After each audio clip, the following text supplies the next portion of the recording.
Hi everyone, it's Clyde at Vibrant Soap, and I've hit the ground running making soap again. Went on a nice relaxing vacation up in San Francisco, hadn't been there in many years, and took in some nature as well as the city. I decided to walk 2+ miles of the length of Golden Gate Park, which is beautiful. I had the park almost to myself, at least the trail and woodsy part, and I walked all the way from the city all the way to the coast and saw lots of inspiration for future soaps and just to take in the beauty. Lots of flowers are blooming there. So anyway, as I told you, I hit the ground running. I've made 2 soaps already, and they're all custom orders, and I have to make my 3rd one, and then I'm going to cut all 3 of them at the end of this video. Played around a little bit with my lavender blend soap. I've made it before. I'll show you a picture of the former version of that. Kind of made it simple because I think of the essential oil soaps as a little more simple, but you know what? I needed to add a little bit more color. So this gives me the chance to talk a little bit about a monochromatic color scheme, and let's get started right away. So today's color tutorial is about the monochromatic color scheme, which seems like it's going to be the simplest of them all, but it's so full of nuance that it can get really complicated. So I'm going to start off by showing you a monochromatic color scheme using purple. The soap that I'm going to be making with a monochromatic color scheme is going to be really simple, but I'm going to show you how complex the monochromatic color scheme can be. Mono meaning one, chromatic meaning of color. So you're basically talking about one color, but it's surprising what you can do with purple and still leave the impression that the whole color scheme is purple. So we know already, because we've been talking a lot about it, that you can make a pastel using white and whatever color you're working on. So there's a real light pastel of purple, but you know you can make a big variety of pastels just by how much white you add to the color you're working with. So for a simple explanation, we'll just stick with one pastel. The other thing that you can do, by the way, the pastel is also called a tint of that color. The other thing we can do, which we've talked about before, is make a gray and add your color to that, which in this case makes a sort of plum, and that's called a tone of the color. So if I built a color scheme just on that so far, the whole impression is that it's all purple, but you've got some nuance to play with to add some contrast just with that. And then the other thing we can do is have our purple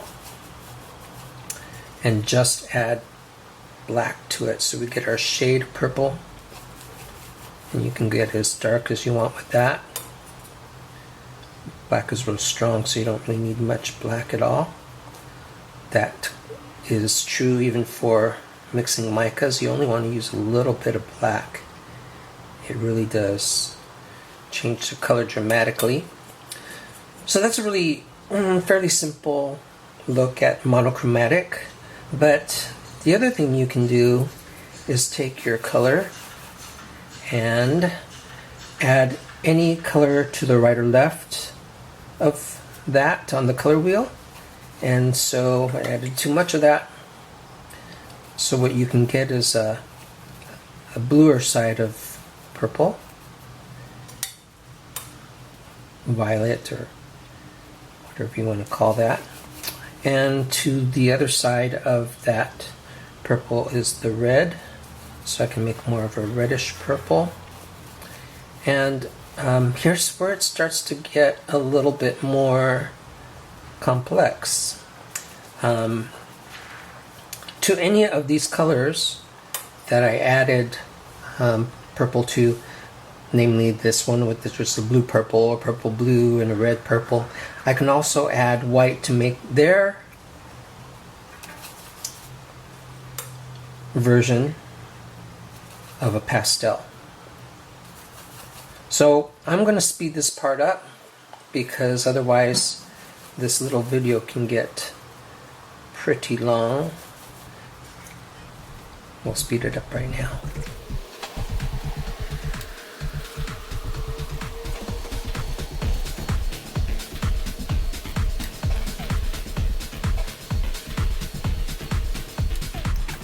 Okay, so there's some variations of purple already. This is probably a little bit too blue. I'm adding more purple to that one. And that's not the end of the colors you can use in a monochromatic color scheme, because you can add the neutrals. So here's a white that you can hardly see, and here's a black, and these are the colors you can use for your monochromatic color scheme. So what I'm going to do is just pick two of these to make mine. I'm going to use lilac color, which is basically a pastel of purple. I think I'll probably use it a little bit, just a little bit on the bluer side, just a tad. Like a wisteria kind of color, and more of a darker purple. And then I'm going to use the white as the main part of the bar. So this is going to be my particular, more simple example of a monochromatic color scheme, but anything you want to build with these is perfectly okay. Now you can see those two things there. So you can see that this would make a nice fabric also. Lots of things to play with. The other thing that you can do, we're not done yet, is you can use the opposite. Completely forgot about this. This is the opposite of purple. It's complement of yellow. And remember, if you add opposites, you tend to make a grayer version of that color. You gray it down a little bit. It makes a little brownish version of purple. That's another way to get it like a plum color. And there you go. So those are the colors that you can use for a monochromatic color scheme. Okay, let's see how this looks in the soap. So I'm going to blend my milk and kaolin clay before I add the lye.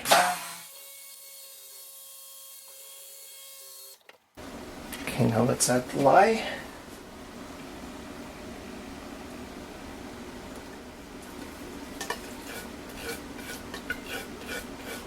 I haven't talked about my favorite spatula in a while, but this is this weird spatula, but it just really scrapes things out at a great angle, so I keep it around. Just kind of warped through time.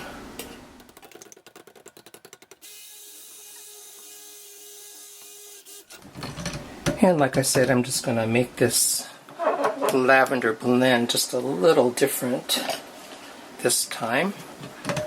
I want to keep it simple because it's essential oil soap, but I thought when I looked at it, my earlier version, that I'd like it a little bit more interesting. So I've added a pastel of the purple also.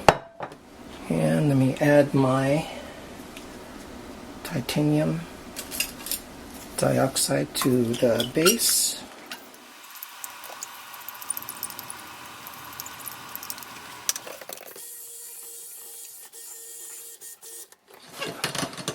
So that's nice and fluid.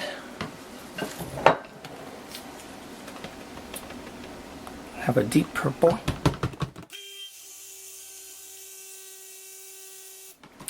And something that looks like a lavender.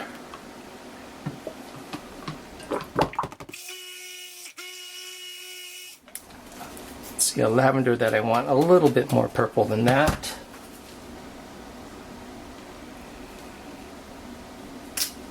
Hard to gauge how that's ever going to turn out with the titanium dioxide in there also. I just know the look I'm after.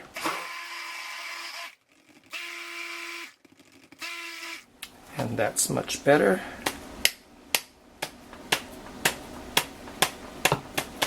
So you can't really go wrong with this color scheme, as I said in the color tutorial, because it's really like a very simple monochromatic color, which means it's basically one color, and just altering that purple with a pastel of itself.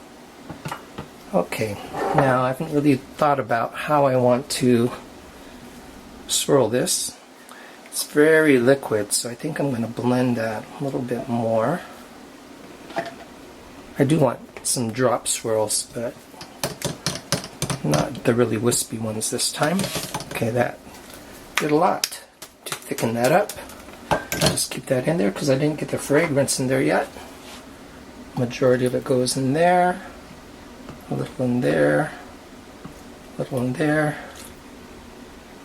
And it smells good. It's a combination of peppermint, lavender, and lemongrass.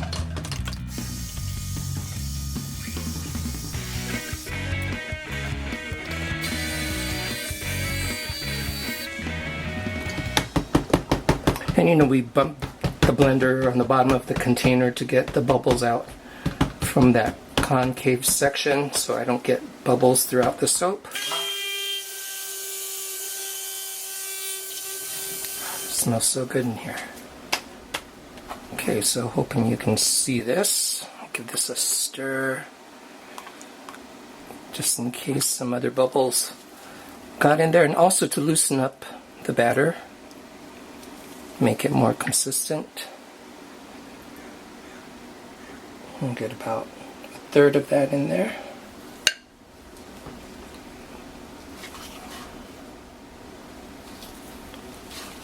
And order is everything when you're using color also. Sometimes I go for bigger contrast by putting the deeper color in with the white. But in this case, it's a soft scent of lavender, and I want to make it a more gradual delineation of color in there. So if this lighter color is up next to the white before I do the deeper color, it's going to be a little more harmonious. A little more. It's real subtle.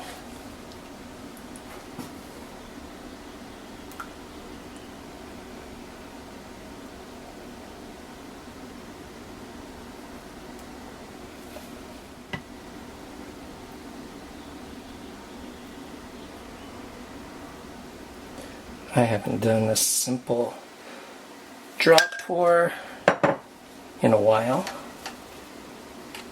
so this is nice.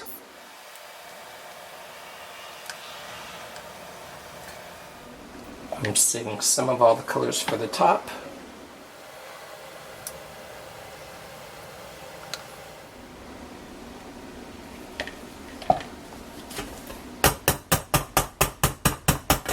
So I hit down the mold like that to get any extra air bubbles out of that too, because when you pour from a high, there's a chance of getting bubbles. So now I have enough to do something interesting on top.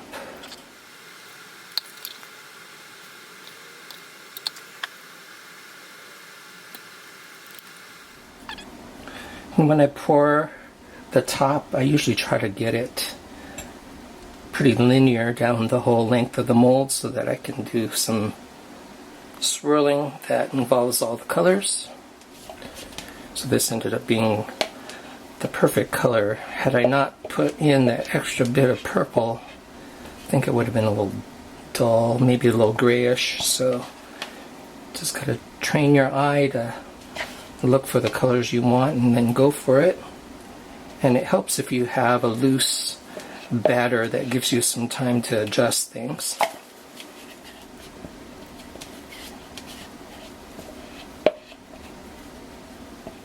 And just enough of this deep purple.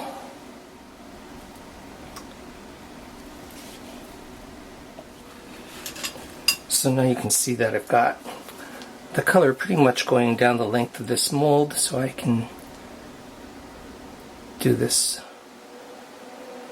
back and forth kind of swirl. And I'm just going in about that deep so I don't disrupt the drop swirl on the inside. I think I'll go this way also.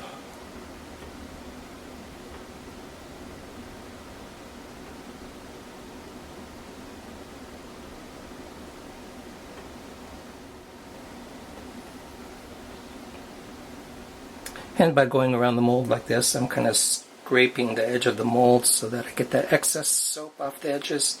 It just makes it unmold a little nicer, cleans it up. And I think that's it. So let's see what this looks like all cut up. Okay, let's see how this swirl turned out.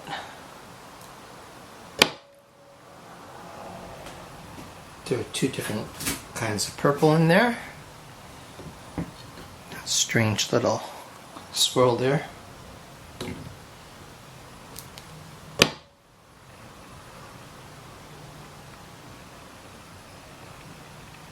And there we go.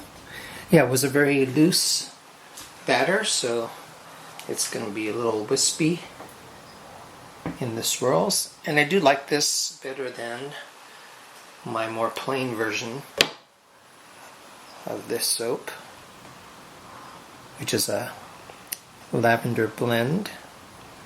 That's like a ghost. Always surprises when you cut these swirl soaps.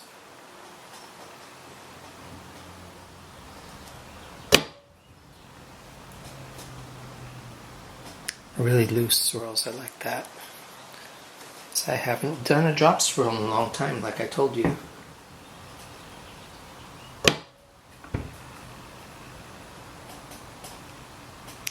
Wow, I like that one. Let's do a couple more cuts. So I have a couple other soaps that I'm going to cut for you today.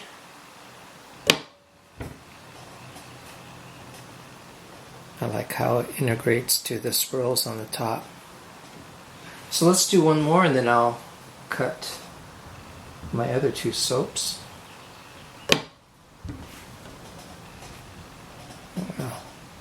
Okay, I'll be right back with the others. So let's cut this honey soap.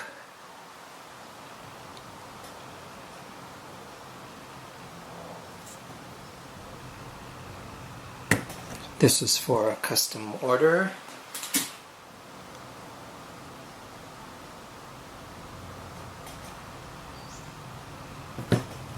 And I still have to drizzle this with some melt and pour.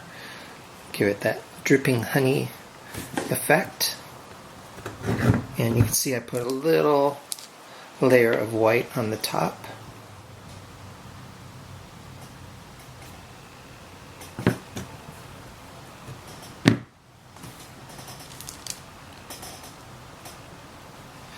Smells just like honey.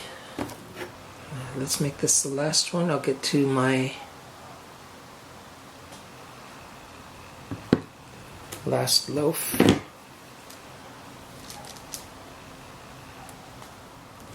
Okay, so let's go to the next bar. Okay, this is the Eucalyptus Mint and Almond. Let's see how this turned out.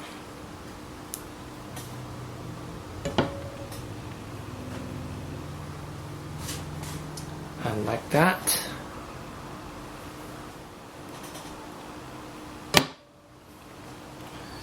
And this one is different from a drop swirl because it needs to be a little bit more thick of a batter to layer and do the hanger swirl.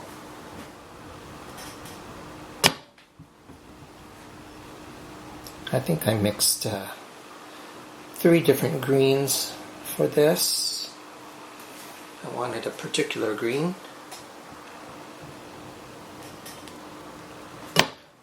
I wanted a green that had a value pretty close to the blue, and I didn't really want like a lime green. course I wanted it to reflect the scent in this soap also, so I have an off-white and then the green and cobalt blue. So I think I have a little bit of glycerin river effect in this soap, which doesn't affect the use of the soap at all. And I'm glad it happened in this one because there's a lot to look at in the soap. So seeing the glycerin reverse isn't as big a deal.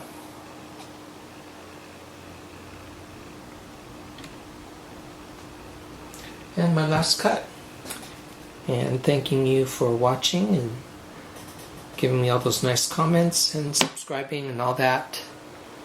And hopefully I'll get back on track after my big escape to San Francisco for almost a week, getting back to soaping and making videos. And so I'll see you next time. Bye everybody.